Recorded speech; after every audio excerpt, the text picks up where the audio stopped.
Kona sem fór í krabbameinsmeðferð á Landspítalanum í fyrra komst í 300.000 króna skuld við spítalann.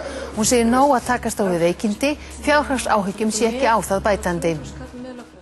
Kona sem fékk krabbamein segir nóg erfitt að hafa áhyggjur af veikindum, þó ekki bætist við þungar fjárhagsáhyggjur vegna þess hve dýr spítalameðferðin hafi reynst, en hún kostaði yfir 200.000 krónur. Spítalinn setti skuld konunnar í lögfræðinnheimtu og var hún að endingu rukkuð 300.000 krónur.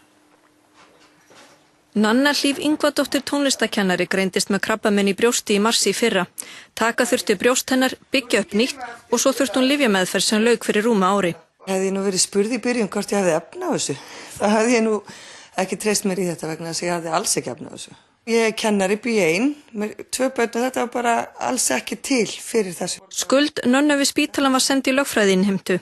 Síðast ég vissi þá var hún komin með lögfræðingakostnaði upp í 300.000.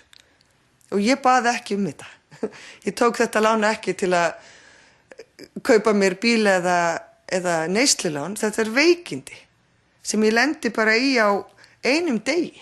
Þannig að það koma eftir ársmeðferð í krabbameini þannig út úr því að ég sé stór skuldug er náttúrulega hræðilegt. Og ég hefði aldrei getað trúað að ég þyrfti að takast á við þessa fjárhagslegu áhyggjur ofan í það kannski að reyna að halda sönsum í því að vera ekki hræddur við að deyja.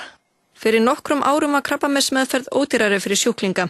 Ýmis gjöld sem spítalinn innheimtir hafa hækkað.